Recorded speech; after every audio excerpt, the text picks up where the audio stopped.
नमस्कार, आप सभी का स्वागत है सुगम्य भारत अभियान पर आधारित हमारे विशेष कार्यक्रम में। आपके साथ मैं हूं सोनाली शर्मा। दर्शकों, आज इस कार्यक्रम के जरिए हम जानने की कोशिश करेंगे कि किस तरह से भारत सरकार सुगम्य भारत अभियान के माध्यम से दिव्यांगजनों के जीवन में परिवर्तन लाने की कोशिश कर रही है। किस तरह से सुगम्य भारत अभियान के जरिए योजनाएं धरातल पर क्रियान्वित की जा रही हैं, जिससे कि दिव्यांगजनों के जीवन को खुशहाली की राह पर आगे बढ़ाया जा सके। आज इसी कड़ी में दर्शकों हमारे साथ एक बेहद खास मेहमान स्टूडियो में उपस्थित है, जिनका जीवन हम सभी के लिए प्रेरणा का स्रोत है। जी हाँ, बचपन से ही पोलियो से ग्रसित होने के बावजूद इन्होंने पोलियो को अपनी कमजोरी ना समझते हुए अपनी ताकत बनाई। आपको बता दें कि अपने को शिक्षा की ओर आगे बढ़ाते हुए ये बैंक में अफसर के पद पर कार्यरत हैं। साथ ही साथ लगभग 20 सालों से दिव्यांगजनों के लिए निरंतर काम कर रही हैं, उनके जीवन में बदलाव ला रही हैं। बिना विलंब करे आज आपकी मुलाकात हम कराते हैं। उत्तराखंड ग्रामीण बैंक में वरिष्ठ प्रबंधक के पद पर काबिज हैं और साथ ही साथ 2020 के शैलश्री सम्मान से सम्मानित सुश्री मधु मैखुरी जी से। मैम, बहुत बहुत स्वागत आपका हमारे कार्यक्रम में आप आई। धन्यवाद। सबसे पहले तो मैं आभार प्रकट करना चाहूँगी सोनाली जी आपका और निदेशक दूरदर्शन श्री सुभाष चंद्र थलेड़ी जी का।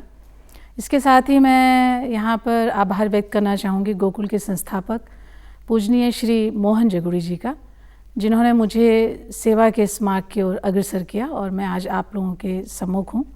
और इसके साथ ही मैं समस्त दर्शकों का अभिनंदन करती हूँ, मेरा प्रणाम स्वीकार कर। बिल्कुल मैम, हमारा सौभाग्य आप हमारे बीच आज उपस्थित हैं। तो कार्यक्रम की शुरुआत करते हैं। सबसे पहले मधु जी आपसे जानना चाहेंगे, आपके जीवन की शुरुआत कहाँ से हुई? आपका बचपन किस शहर में बीता? जो शुरुआती शिक्षा दीक्षा है वो आपने कहाँ से हासिल की और साथ ही परिवार में कौन कौन है? हाँ सोनाली जी, आप मुझे बचपन की यादों की तरफ ले गई हैं जी। बहुत ही मधुर मीठा मेरा बचपन। मेरा जन्म देहरादून में हुआ, लेकिन मेरी जो परवरिश है, जो मेरा शिक्षा है, वो श्रीनगर गढ़वाल में हुई है। श्रीनगर गढ़वाल के प्राकृतिक सौंदर्य के बीच में मैं अपनी पूरी शिक्षा पूर्ण की। पोस्ट ग्रेजुएशन इंग्लिश लिटरेचर में मैंने किया है, तो HNB यूनिवर्सिटी से। बिल्कुल मधु जी, जैसा कि आप जानती हैं कि सुगम्य भारत अभियान को लेकर आज हमारा ये विशेष कार्यक्रम है। आपके जीवन की अगर बात करें, कब वो वक्त था मधु जी जब आपको महसूस हुआ या महसूस कराया गया जीवन में कि आप सामान्य नहीं है, शारीरिक रूप से कुछ ऐसी चुनौतियां हैं जो आप उस वक्त झेल रही थी? तो कब वो वक्त था, कब वो क्षण था जब आपको पता चला कि पोलियो से आप ग्रसित हैं? जब समाज से मेरा परिचय हुआ। जब तक मैं परिवार के साथ थी मुझे तो यही लगता था कि मैं ही श्रेष्ठ हूँ, लेकिन जब समाज के सम्मुख आई तो मुझे एहसास हुआ कि मैं कुछ डिफरेंट हूँ, क्योंकि लोगों की नज़रें मुझे देखकर बदल जाती थीं और मुझे नहीं देखती थीं, वो मेरे पोलियोग्रस्त पाँव को देखती थी, मेरे पोलियोग्रस्त हाथ को देखती थी। बहुत भेदती हुई नज़रें थीं और उन नज़रों में सब कुछ था। उनमें दया थी, दुख था, उनमें अपमान था, तिरस्कार था, अगर नहीं था तो स्नेह और सम्मान। तो जैसे जैसे वक्त आगे बीतता चला गया मधु जी, मानसिक रूप से अपने आप को तैयार करना भी कहीं ना कहीं एक बड़ी चुनौती होता है। आगे जब आप पढ़ाई करने के लिए या ग्रेजुएशन करने के लिए जब आप बाहर गई, कॉलेज गई, किस तरह से मेंटली या मानसिक तौर पर आपने किस तरह से खुद को इस चुनौती को जो लोगों से, जो जिस तरह से आपने अभी जिक्र किया कि किस तरह से लोग आपको किस उससे देखते थे, तो इन तमाम चुनौतियों को लेकर आपने मानसिक रूप से खुद को किस तरह से तैयार किया? देखिए, मैं कुछ डिफरेंट हूँ इसको लेके तो मुझे कोई दुख नहीं था। मुझे दुख था कि जब लोग प्रश्न करते मेरे माता पिता से कि क्या इनका क्या होगा, तो मेरे माता पिता के खुशी से भरे चेहरे पर जो दुख की लकीरें खिंच जाती, वो मुझे कहीं भीतर तक दुखी कर जाती थी। और ऐसे में मेरा जो संबल बना, वो सच कहूँ तो मेरी माँ जो मेरी दादी को रामायण की कथा सुनाती थी और उसमें जो ईश्वरीय चरित्र थे, उनसे मेरा परिचय, जब गुड़िया खिली जाती है उस वक़्त मेरा परिचय उन ईश्वरीय अवतारों से हो गया और मुझे ये लगने लगा कि मेरे से भी ज़्यादा दुख इन्होंने उठाए हैं, लेकिन तब भी इन्होंने जीने की हिम्मत नहीं हारी। सो मुझे भी अपने माता पिता और अपनी प्यारी सी दादी के लिए जीना है। बिल्कुल। बहुत अच्छी आपने यहाँ पर प्रेरणादायक बात हमारे दर्शकों के सामने रखी। मधु जी, जानना चाहेंगे परिवार का इस पूरे उसमें किस तरह का रोल रहा, किस तरह से, क्योंकि कई बारी आप बाहर जाती, कुछ मन में ऐसा आता जो आपको उससे परेशानी होती या किसी ने कुछ कहा उससे परेशानी होती, इस बीच परिवार की भूमिका किस तरह से रही आपके साथ? किस तरह से आपके माता पिता या दादी का भी आपने जिक्र किया, तो कैसे वो आपको समझाते, मोटिवेट करते, प्रोत्साहित करते? मेरे माता पिता, दादी या मेरे भाई बहनों ने मुझे कभी कहा ही नहीं कि तुम दिव्यांग हो। उन्होंने मुझे हमेशा परिवार का एक बहुत ही महत्वपूर्ण सदस्य माना और उतना ही स्नेह और सम्मान भी मुझे दिया। ये उनका ही स्नेह था कि मैं अपनी शिक्षा को पूर्ण कर सकी। और उनका मेरे प्रति दुलार था कि मैं यह समझ सकी कि डिफरेंट होते हुए भी मुझ में कुछ है जो मुझे जीने के लिए प्रेरित करता है। बिल्कुल। तो अब आगे सफ़र बढ़ता गया, बड़ी हुई, आपने कॉलेज गई, उसके बाद आप बैंक में भी चयनित हुई। इस सफ़र के बारे में जानना चाहेंगे, इस पूरी यात्रा के बारे में, किस तरह से, क्योंकि आपने शिक्षा का साथ कभी नहीं छोड़ा मधु जी, अपने आप को आप लगातार शिक्षित करती रही, आपने हमेशा पढ़ाई लिखाई की ओर ध्यान दिया। तो आगे क्या बनना चाहती थी? बैंक ही एक सपना था कि मुझे बैंक में जाना है, या फिर किस तरह से आपने खुद को तैयार किया जो तमाम जो एक वो होता है प्रोफेशन के प्रति? जी हाँ, शिक्षा तो मुझे शिक्षा के प्रति शुरू से ही लगाव था और किताबें मेरी बहुत अच्छी संगी साथी थी। मैं पोस्ट ग्रेजुएशन एमए में पोस्ट ग्रेजुएशन मैंने इंग्लिश लिटरेचर से किया था और उसके बाद मैं कॉम्पिटिटिव एग्ज़ाम्स की तैयारी कर रही थी। बहुत सारी संभावनाएं मेरे सामने थी, लेकिन संयोग से मेरा चयन जो है बैंक में हुआ और भारतीय स्टेट बैंक में भी हुआ था और ग्रामीण बैंक में भी। लेकिन मुझे माता पिता के साथ रहना था, सो मैंने ग्रामीण बैंक का चयन किया।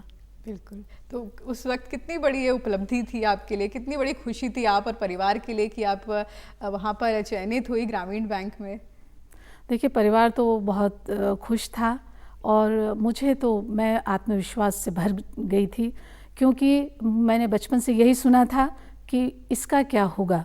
तो मुझे लगा कि मैं एक अधिकारी तो बन ही गई हूँ। बिल्कुल।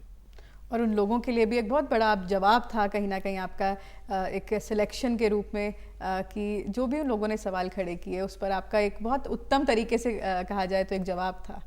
जी हाँ, मैं उन सब की भी आभारी हूँ जिन्होंने मुझे जीवन में इस तरह की नज़रों से नवाजा है, क्योंकि आज यदि मैं कुछ हूँ तो उसमें उनका भी योगदान है। मधु जी, जानना चाहेंगे आपकी संस्था के बारे में। आप एक संस्था चला रही हैं और पिछले 20 सालों से अब हज़ारों जो दिव्यांगजन हैं उनके लिए निरंतर आप काम कर रही हैं, उनके जीवन में आप बड़ा बदलाव ला चुकी हैं। तो जानना चाहेंगे आपकी संस्था के बारे में, कब इसकी शुरुआत हुई और किस तरह से वहाँ पर दिव्यांगजनों के लिए काम किया जा रहा है? जी हाँ, इस संस्था की शुरुआत मेरे जीवन का सबसे महत्वपूर्ण क्षण रहा है। यह बहुत समय था 1996 में, जबकि मेरे दोनों पाँव की मेजर सर्जरी हुई थी और बेहद दर्द का मुझे सामना करना पड़ रहा था। तो जीवन फिर से जो है एक जद्दोजहद, एक चैलेंज बन चुका था, क्योंकि मैं व्हीलचेयर और बैसाखी का सहारा नहीं लेना चाहती थी। ऐसे में मेरी मुलाकात मेरे माता पिता ने पूजनीय श्री मोहन जगुड़ी जी से कराई, जो कि उनके पिता ज्योतिष के ज्ञाता थे और मेरे माता पिता ने उनका पुरोहित के रूप में चयन किया था। तो उनसे मेरा जो परिचय था वह टर्निंग पॉइंट मेरी लाइफ का बना और उन्होंने अपने ज्ञान से, अपना जो उनका आध्यात्मिक नॉलेज था, उससे उन्होंने मुझे धीरे धीरे यह एहसास कराया कि इस शरीर के दर्द से भी, मेरे शरीर के दर्द से भी ज़्यादा सशक्त मेरा मन है और मुझे उन लोगों की सेवा करनी चाहिए जो मुझसे भी ज़्यादा वंचित हैं, जिन्हें कि वह अवसर भी प्राप्त नहीं हुए जो कि मुझे जीवन में प्राप्त हुए हैं। सो उन्होंने इसका मार्ग प्रशस्त किया और फिर उन्हीं के आशीर्वाद से वर्ष 2000 में गोकुल संस्था का निर्माण हुआ है। तो जानना चाहेंगे मधु जी, वहाँ पर किस तरह से बच्चे या जो बड़े लोग आते हैं वहाँ पर किस तरह से आप लोग उनके लिए कार्य करते हैं? क्योंकि अलग अलग जो लोग हैं वो अलग अलग समस्याओं से ग्रसित होते हैं, तो किस तरह से वहाँ पर ट्रीटमेंट या काउंसलिंग क्या कुछ उनके लिए उपलब्ध कराया जाता है आपकी संस्था द्वारा? संस्था का जो अहम उद्देश्य था वह यही था कि श्री मोहन जगुड़ी जी यह बताना चाहते थे समाज को कि कोई भी दिव्यांग व्यक्ति जो है वह ईश्वर की सर्वश्रेष्ठ कृति है और उसको अगर सही देखभाल मिले और उसको सही दिशा प्रदान हो तो वो बहुत कुछ करने में समर्थ है। हमारा उद्देश्य काउंसलिंग था, लेकिन जैसे जैसे जगुड़ी जी दिव्यांग जन के संपर्क में आते रहे, पहाड़ों में भ्रमण करके उन्होंने देखा कि उनकी क्या समस्याएं हैं, तो उन्होंने इसकी जो शुरुआत है वो हेल्थ जो कैंप थे उनसे किया और हमने बहुत सी जगहों में करीब हम आज तक 26 हेल्थ कैंप्स लगा चुके हैं, जिसमें कि हमने पहाड़ों में भी कौसानी, नागनाथ पोखरी, चमोली में, पौड़ी और उत्तरकाशी, टिहरी, इन जगहों पर हमने चिकित्सा शिविर लगाए और फिर हमने इनकी समस्याओं को देखा, इन्हें चयनित किया, इनकी क्या आवश्यकता है, इनको सुधारात्मक सर्जरी की आवश्यकता है, इन्हें कृत्रिम अंगों की आवश्यकता है और उसके बाद इनका जीवन सुगम बने तो फिर इनके लिए शिक्षा की व्यवस्था की जाए और शिक्षा के बाद ये आत्मनिर्भर हों, इसके लिए इन्हें प्रेरित किया कि यह रोजगार के द्वारा, स्वरोजगार के द्वारा अपने जीवन को जो है वो सफल बनाएं, अब आत्मनिर्भर हों और किसी पर भी आश्रित ना रहें। तो हम लोग आज तक 250 से ज़्यादा हम लोगों ने सुधारात्मक सर्जरी कराई है और इसमें हमें राज्य सरकार का सहयोग मिला है, इनके स्वास्थ्य विभाग, समाज कल्याण विभाग और शिक्षा विभाग की मदद से। और इसके पश्चात भी उत्तराखंड सरकार द्वारा कई बच्चों की इसमें सर्जरी कराई गई है और हम लोग करीब 3000 लोगों को आर्टिफिशियल एड अप्लाइंसेज और लिम्स लगा चुके हैं और लगभग हम लोगों ने आज तक जो है 25,000 लोगों को अपनी सेवाएं प्रदान की है, जिसमें दिव्यांगजन भी हैं और जो ज़रूरतमंद व्यक्ति हैं वह भी हैं। बिल्कुल। मधु जी, जानना चाहेंगे, जब आपकी संस्था से लोग जुड़ते हैं, ख़ासतौर पर जब बच्चे जुड़ते हैं, तो बच्चों को मानसिक रूप से किस तरह से तैयार किया जाता है? क्योंकि जिस तरह से आपने भी बताया कि आपको भी बचपन में कई तरह की चीज़ों का सामना करना पड़ा था, ऐसे में ही आज के दौर में जब बच्चे वहाँ आते हैं और कई तरह की समस्याओं से वो जूझ रहे होते हैं, तो आप लोग किस तरह से, जैसे आपने काउंसलिंग शब्द का इस्तेमाल किया, किस तरह से आप लोग काउंसिल करके उनको जो आने वाली जो चुनौतियाँ हैं उसके लिए तैयार करते हैं? देखिए, सबसे पहले तो हम उन बच्चों को यही बताते हैं कि वह खुद से स्नेह करें और खुद के दर्द को स्वीकार करें, अपनी दिव्यांगता को स्वीकार करें और अपने अंदर जो उनके दिव्य जो गुण हैं उनको भी पहचानें, क्योंकि वह, जैसा कि मैंने आपसे बताया कि जो भी ईश्वर की कृति है वह सर्वश्रेष्ठ है। यह ज्ञान उनको उनके भीतर है, लेकिन उन्हें किसी ने बताया नहीं है। इसलिए हम सबसे पहले तो उन्हें यही बताते हैं कि वह अपने आप से स्नेह करना सीखें, अपनी प्रतिभा को पहचानें और उसको जागृत करें, उसको परिष्कृत करें और इसमें हमारा पूरा सहयोग उन्हें मिलेगा। मधु जी, कई बार अभिभावकों के साथ भी आप लोगों को बातचीत करने की ज़रूरत पड़ती होगी, क्योंकि ऐसा माना जाता है कि जब घर से जो सपोर्ट आपको मिलता है उससे बेहतर सपोर्ट आपको कहीं नहीं मिल सकता जीवन में। तो अभिभावकों के लिए भी क्या इस तरह के कोई काउंसलिंग के कोई सेशंस होते हैं जिससे उनकी सोच को भी मजबूत किया जा सके या परिवर्तित किया जा सके? संस्था के सामने सबसे बड़ी चुनौती यही होती है कि माता पिता अक्सर जो है दिव्यांग बच्चे के होने से निराशा की ओर चले जाते हैं और उन्हें लगता है कि यह बच्चा अब कुछ कर नहीं सकेगा। लेकिन मैं ऐसे सभी माता पिता को कहना चाहती हूँ कि आपके बच्चे में बहुत कुछ है, आपका स्नेह की उसको दरकार है, आपकी सेवा की उसको ज़रूरत है। आप उसकी जितनी सेवा करेंगे वह उतना ही निखर कर आगे बढ़ेगा और एक दिन आपको उस पर गर्व होगा। तो यह भाव माता पिता के को बताना, उसमें जागृत करना सबसे बड़ी चुनौती है। बिल्कुल। मधु जी, जानना चाहेंगे कि जिस तरह से आज का समय है, क्योंकि अगर हम WHO की रिपोर्ट भी देखें तो जो पोलियो जैसी जो समस्या है उस पर काफ़ी हद तक विराम लग चुका है, लेकिन बावजूद जो पूर्व में जो केसेस हैं, आज भी समाज उनकी परेशानियों को लेकर अनजान है कहीं ना कहीं। क्या वो संघर्ष होते हैं मधु जी, या क्या वो तमाम चुनौतियां होती हैं जो एक दिव्यांगजन को, चाहे वो बचपन से इस समस्या से जूझ रहा हो या किसी और कारणवश वो दिव्यांग हुआ हो, क्या वो समस्याएं होती हैं? क्योंकि आप उन चीज़ों को महसूस कर सकती हैं। इन समस्याओं के बारे में हम जानना चाहेंगे जो समाज को जानने की ज़रूरत है। सोनाली जी, एक दिव्यांग का जीवन बहुत ही कठिन होता है जी। जिस कार्य को एक सामान्य व्यक्ति बहुत ही आसानी से कर सकता है, सिर्फ उस कार्य को करने के लिए ही एक दिव्यांग को बहुत परिश्रम करना पड़ता है। और वह उस परिश्रम में ही उसकी आधी एनर्जी जो है वह जो उसकी संचित एनर्जी है वह एनर्जी उसमें लग जाती है, और जो बाकी ऊर्जा है उसका प्रयोग ही उसको अपनी शिक्षा में, अपने व्यवसाय में, या अपने जो भी वो अगर वो जॉब कर रहा है तो उसमें उस एनर्जी को वह लगाता है। तो यह कितना कठिन होता है इसे आप तभी समझ सकते हैं जब आप स्वयं किसी दिन अपने किसी हाथ या पाँव को बांध करके और फिर कार्य करने का प्रयास करें। तो इसमें अगर समाज उनको प्रति हमेशा सहयोग का रवैया रखे, और मैं तो कहूँगी सेवा का रवैया रखे। असल में सहयोग तो बहुत छोटा सा शब्द है, सेवा का रवैया ही उनके जीवन को बदल सकता है। चाहे वो स्कूल है, परिवार है, चाहे वो कार्यस्थल है, सब जगह यदि सेवा का भाव उनके साथ ही उनका परिवार, उनके सहयोगी, उनके साथ के विद्यार्थी और शिक्षक, यह सभी लोग सेवा का भाव रखें तो तभी उसके जीवन की कठिनाई जो है वो दूर हो सकती है। बिल्कुल मधु जी, बात राज्य सरकार और केंद्र सरकार की करें तो निरंतर सरकारें प्रयासरत रहती हैं, और जिस तरह से हम तमाम अभियानों, सुगम्य भारत अभियान की बात करें, तमाम तरह की योजनाएं चलाई जाती हैं जिससे दिव्यांगों के जीवन को और भी बेहतर किया जा सके। आप जो सरकार के प्रयास हैं उनको किस तरह से देखती हैं, क्योंकि एक बहुत कोशिश एक लंबे समय से की जा रही है जीवन को बेहतर करने की, दिव्यांगजनों के, उनके जीवन को खुशहाली की राह पर आगे बढ़ाने के लिए, तो प्रयासों को किस तरह से आप देखती हैं? देखिए, मैं केंद्र सरकार और राज्य सरकार की बहुत आभारी हूँ, क्योंकि उन्होंने जो भी योजनाएं बनाई हैं उसकी वजह से दिव्यांगजन का जीवन आज बहुत सुगम हुआ है। जैसे कि उनका जो नौकरी में उन्हें आरक्षण प्रदान किया जा रहा है, उनको डिसेबिलिटी पेंशन दी जा रही है, और जो भी बिल्डिंग्स हैं ऑफिस की हैं या जो भी महत्वपूर्ण स्थान हैं उनकी बिल्डिंग्स को उनके लिए सुगम्य बनाया जा रहा है।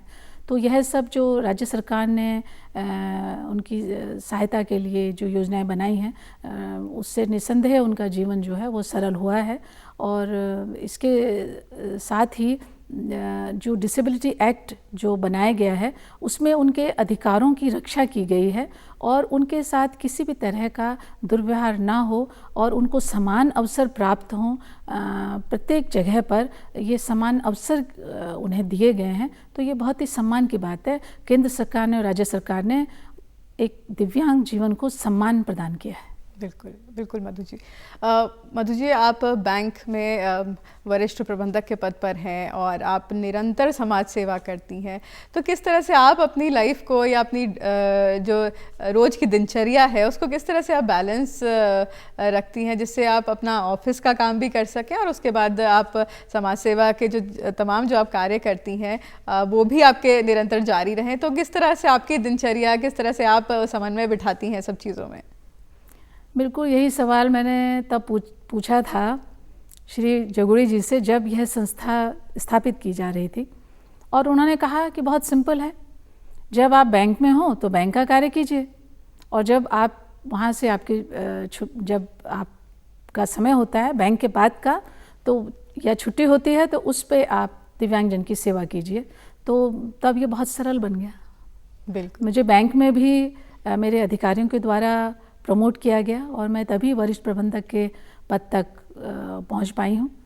और संस्था भी जैसा कि मैंने बताया है कि आज तक लगभग 25,000 व्यक्तियों की सेवा की गई है, और जब तक मेरा जीवन है तो मैं चाहती हूं कि बहुत से लोगों की सेवा का अवसर मुझे प्राप्त हो।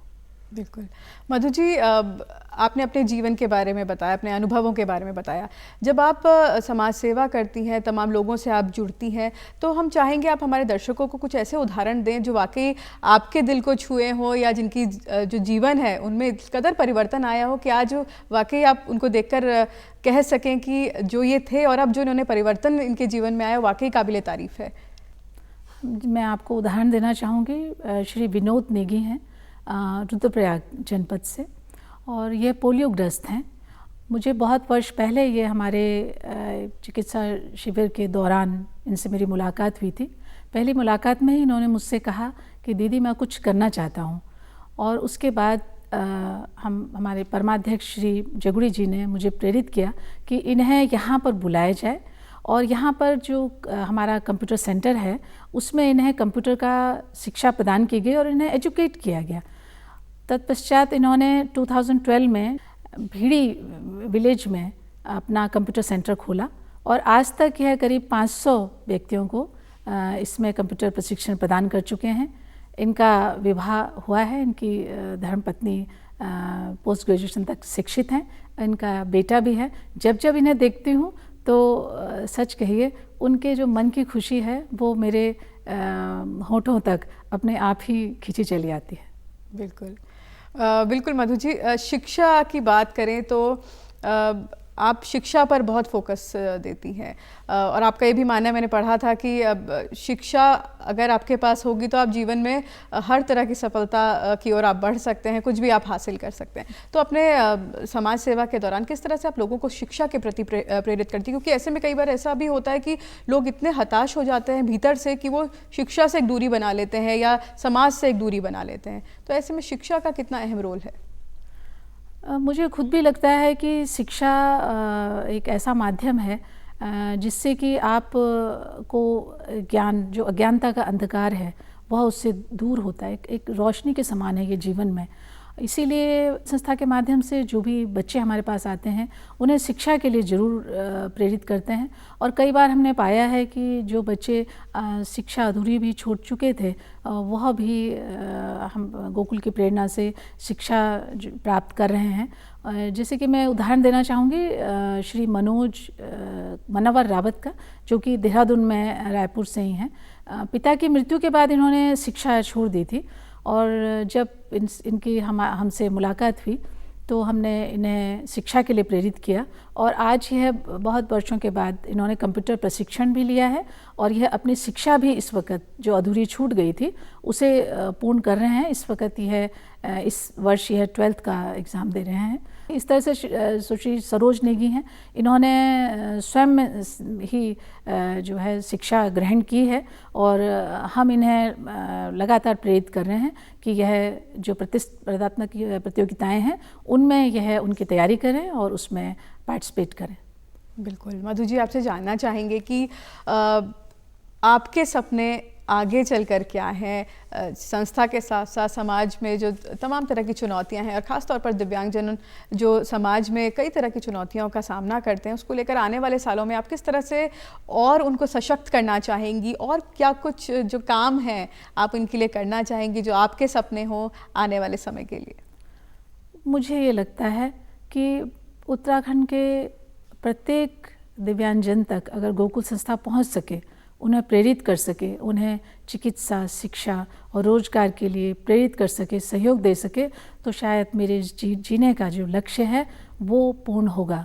और इसके लिए मैं सोचती हूँ कि राज्य सरकार यदि इन सब का एक ऐसा डाटा एकत्रित करें जिसमें कि इनकी व्यक्तिगत इनकी जो आवश्यकताएं हैं, व्यक्तिगत मीन्स इनकी डिसेबिलिटी को देखते हुए जो इनके जीवन की आवश्यकताएं हैं, जो इनके जीवन को सुगम बना सके, यदि उसके आधार पर एक विवरण हमारे पास हो तो उस विवरण से हम योजनाएं बहुत ही लाभदायक इनके लिए बना सकते हैं और उससे प्रत्येक जीवन को हम परिवर्तित कर सकेंगे, उनको उजाले की ओर ला सकेंगे। ऐसा मेरा विश्वास है और ऐसा मेरा संकल्प। बिल्कुल मधु जी, और एक आखिरी सवाल आपसे जानना चाहेंगे, तमाम जो दिव्यांगजन हैं जो आपको इस कार्यक्रम के माध्यम से सुन रहे हैं, उनके लिए आप कुछ प्रेरणादायक कुछ कहना चाहेंगी? साथ ही साथ उन तमाम अभिभावकों के लिए और समाज में जो लोग हैं उनके लिए भी आप कुछ कहना चाहेंगी कि किस तरह से दिव्यांगजनों के साथ हमें रहना चाहिए, किस तरह से उनका सोच होनी चाहिए, उनके विचार होने चाहिए, तभी कहीं ना कहीं हम जो दिव्यांगजन हैं उनकी समस्याओं को दूर कर सकेंगे? देखिए, दिव्यांगजन के लिए तो मैं यही कहना चाहूँगी कि आप प्रभु की बहुत ही खूबसूरत कृति हैं। अपने को इसी नज़र से देखिए और अपने दिव्यांगता को स्वीकार कीजिए, उसको बेहतर बनाइए और जीवन में ऐसा कार्य कीजिए कि आपको स्वयं पर और समाज को आप पर गर्व हो। परिवार और समाज से मेरा सिर्फ यही कहना है कि आपकी सेवा की, आपकी स्नेह की, आपकी नज़रों में सम्मान की इनको ज़रूरत है, और आप इनकी सेवा करेंगे तो आप देखिए आपको इनका दुआएं मिलेंगी, ये आपके जीवन की खुशियों की कामना करेंगे, आपको उतना ही सुख मिलेगा जैसा किसी मंदिर में जाने से मिलता है। तो मैं यही कामना इनके लिए करती हूँ। अंत में मैं ये कविता सुनाना चाहूँगी। एक पल तो ठहर जाइए, जरा इनकी ओर नज़र तो उठाइए, कितनी आशा से तक रहे हैं हम, स्नेह की बस एक नज़र को तरस रहे हैं हम। बस एक पल तो ठहर जाइए, अपने हाथों में थाम लीजिए इनका हाथ, एक पग कठिन डगर में इनके साथ तो बढ़ाइए, अपने सपने को पूरा करने को तरस रहे हैं हम, जीने की चाह मन में लिए अंगारों पर चल रहे हैं हम। एक पल तो ठहर जाइए, इनकी प्रतिभा का कीजिए भान, कितनी कलाएं मन में समाये, बस एक मौके को तरस रहे हैं हम। सम्मान पर हमारा भी तो हक है, बस आपके दुलार का इंतज़ार कर रहे हैं हम। और अंत में मैं बताना चाहूँगी कि यह शब्द, यह वार्ता, यह कविता मेरी है, पर ज्ञान परमाध्यक्ष श्री मोहन जगुड़ी जी का है। मेरा हर कर्म, हर सेवा और हर सम्मान उन्हें समर्पित है, क्योंकि एक दिव्यांग देह को आशा का, सेवा का मार्ग उन्होंने ही दिखाया है। स्वयं पीछे रहकर उन्होंने मुझे कर्म का मार्ग सिखाया। उनका ज्ञान हवा के उस झोंके की तरह है जो दिखाई नहीं देता, बस महसूस होता है। धन्यवाद। बिल्कुल मधु जी, आप हमारे कार्यक्रम में आई, आपने अपना समय निकाला और इतने महत्वपूर्ण जो विषय है उस पर आपने इतनी खूबसूरती से रोशनी डाली। आप हमारे कार्यक्रम में आई, आपका बहुत बहुत शुक्रिया मधु जी। धन्यवाद। धन्यवाद। तो दर्शकों, उम्मीद करते हैं आपको हमारा ये विशेष कार्यक्रम पसंद आया होगा। अगली बार फिर एक और हस्ती से आपको रूबरू कराएंगे। तब तक के लिए इजाज़त दीजिए। नमस्कार।